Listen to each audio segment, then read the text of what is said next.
Hello, I'm Naomi. Do you want to come and have a look through my new book? I went to the signing with Jamie and Shaba, Jamie, who wrote the T in LGBT.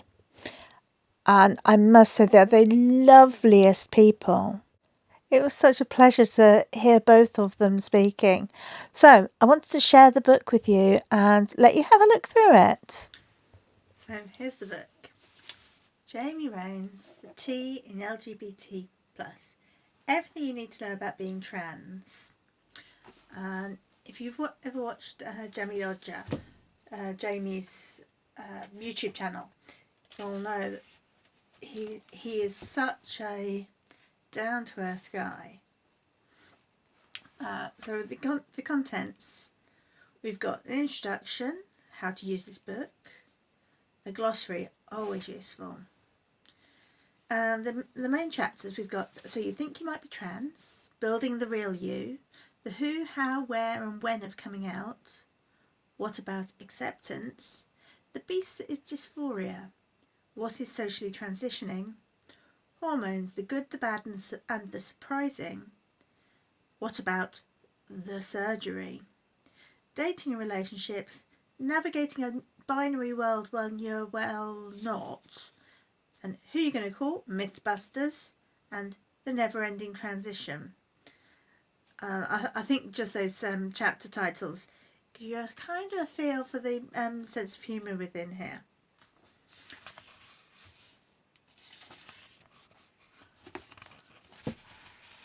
I love the picture of Jamie here. Yep. Well, firstly, I'm trans. Surprise! Haha. I talk about it a lot in the videos that I put online as a full-time content creator. My channel, Jamie Dodger, is all about transitioning, being trans, breaking down transphobia and homophobia, and a few other topics that I think people might find interesting and that I do too. The main aim is to educate through entertainment.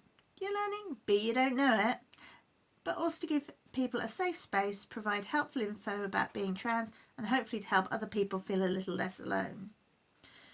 And this is the bit that I didn't know, that Jamie started making videos at 17, a year after he figured out he was trans, but just before starting taking hormones. So it really was a channel exploring transition and the changes.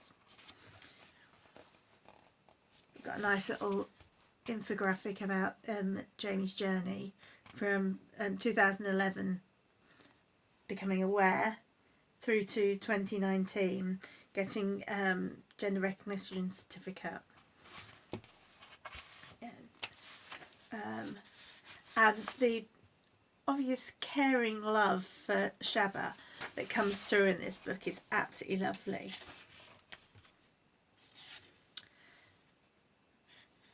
So we've got the glossary is really kind of nice and straightforward. I think this is really accessible to someone from early teens. It's simple, straightforward language, nothing too complicated. Starting from the, trying to make sense of those feelings of, am I trans, am I not trans?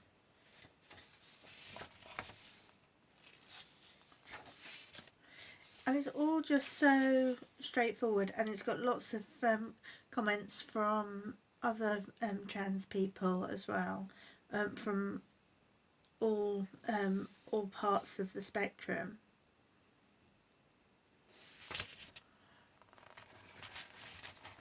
And you can see it's nice, straightforwardly laid out book with some nice illustrations of just sort of breaking it up, and I think it's nice that it's not just about FTM transition. It's about all people and making sense of what being trans is.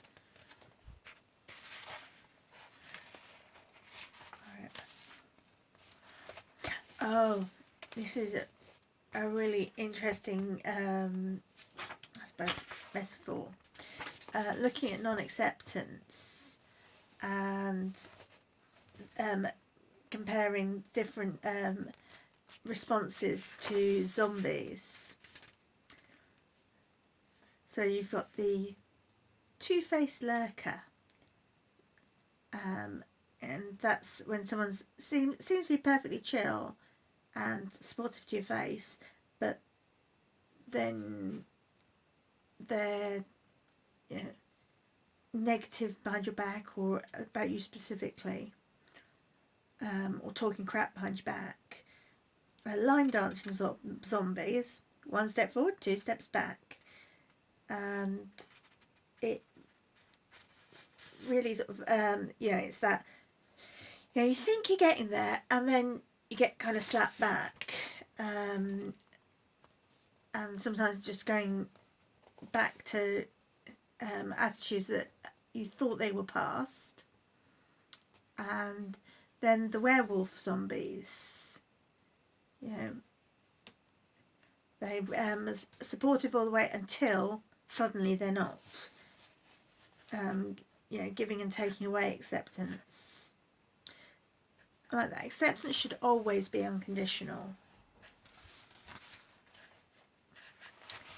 We've got some things about dysphoria.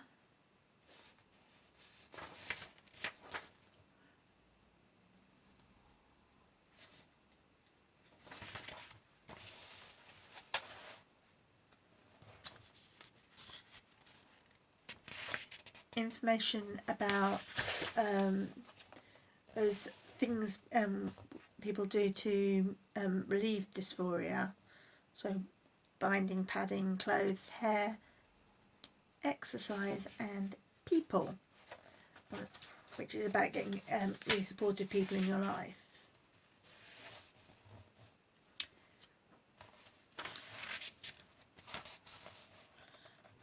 Now this top tip is one that I need to put in place in my own relationship. Because Shabra and I came up with a code word for me to use when I was feeling dysphoric, as I found it really hard to talk about. I won't share what mine was, but it was something random like carrot or chopstick. It worked great because if dysphoria hit at a really inconvenient time, like in the bathroom, in the bedroom, why dysphoria, why? I could just say it and we'd put on a movie, no questions asked, or in public, or during an argument, or having that single word would explain why I was acting odd and give me the space and time to deal with it. Maybe coming up with your own word and having this strategy with a close friend or family member could help too. I think that is really useful.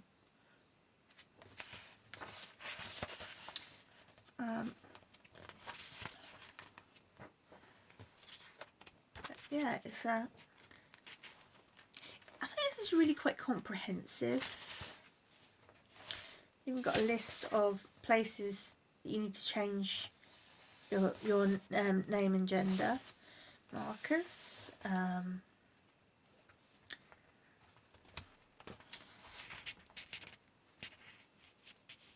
hairstyle,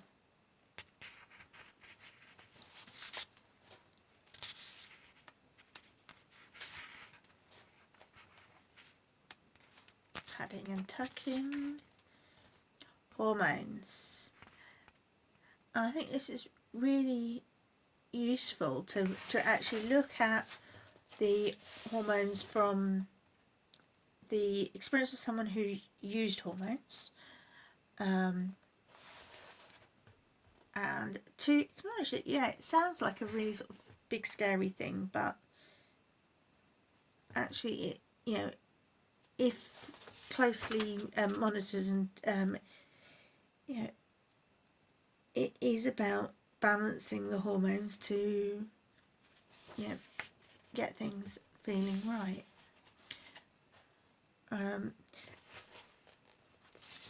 Useful thing, notice here we've got references which I think is one of those things where a lot of people will say things but not actually say where the information's come from.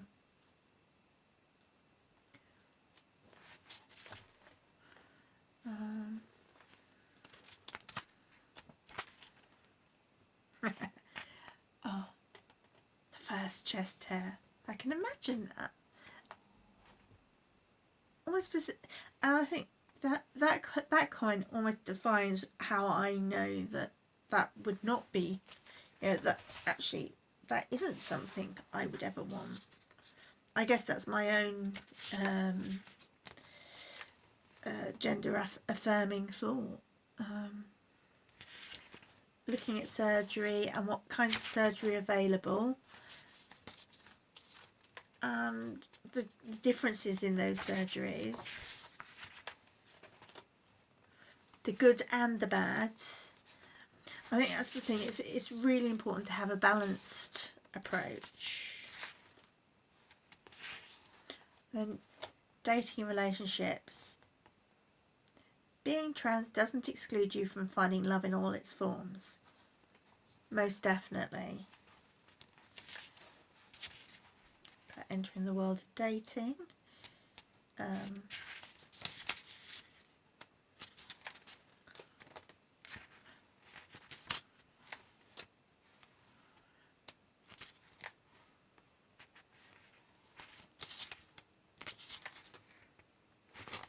Right, in reverse, that's this section.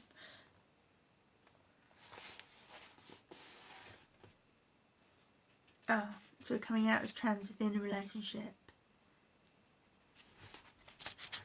I think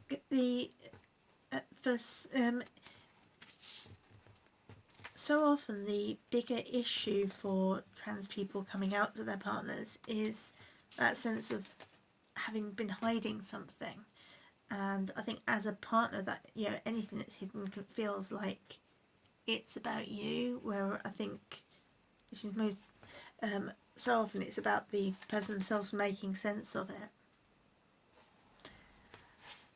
Looking at non-binary and that whole thing, you don't have to be androgynous, navigating gender spaces.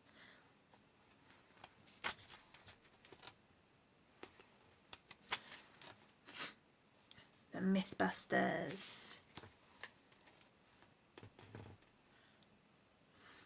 I think one of the things when looking at the myths is to remember that Jamie actually has a PhD in psychology, looking at the experience of trans men. So I think it's quite useful to have, when you're talking about this, to go, actually this is someone who has written academically and published. And this looking at, this is just such a tough time for trans people, particularly for trans women. That, most people go on to a regret transition. Detransitioning rates are high. Now, the first thing I noticed about this is there's lots of really clear and academic references here. So detransitioning rates and regret rates are actually very low, with under 1% of adult trans people detransitioning. Another longitudinal study found 97.5% of kids who came out as trans still identify as trans 5 years later. And that's in a peer-reviewed journal. And, there's that looking at why some people detransition, and that non-trans related surgeries carry a regret rate as well.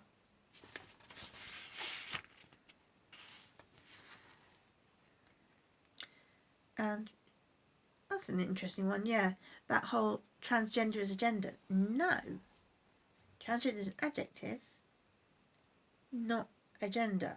So you can't have male, female and transgender as options on a form, and I've seen that.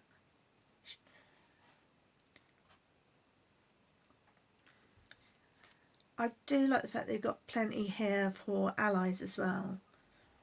Being the best ally isn't about blind loyalty to any person or any group. It's about doing your own research and turning up to fully support a cause you genuinely believe in.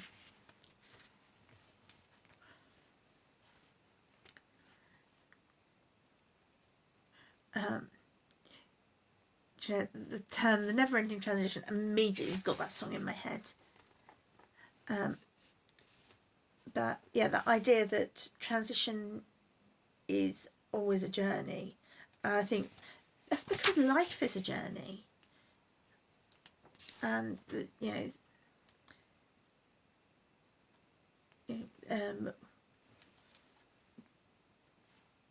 being more than your transness.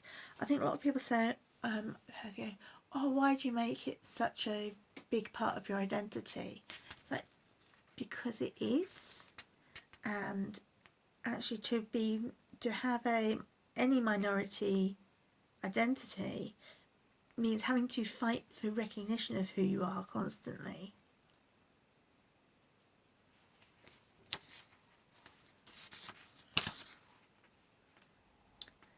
Happy ending. We all like a happy ending. Actually talking about trans joy. That, or like this, it is peace. It is the absence of pain. It is being free. That's a quote from Charlie, a trans woman intersex person.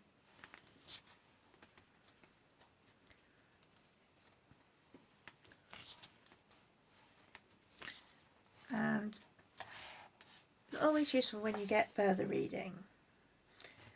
Just having a look. There's a good range of things here. From Welcome to St. Hell, which I've done a review on before. Trans Britain, Our Journey from the Shadows. I think I've got that somewhere. I think it's in my to be read.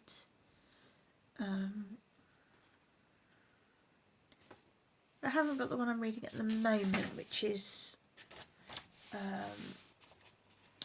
Before We Were Trans, which is an interesting. I'll come back to you all on that, but it's a very interesting look at the history of non-gender conforming history.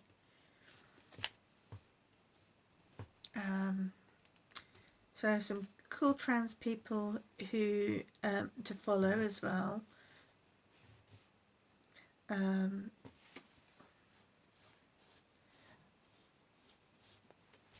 Which I'm seeing a few familiar names there. Actually, some that I don't know.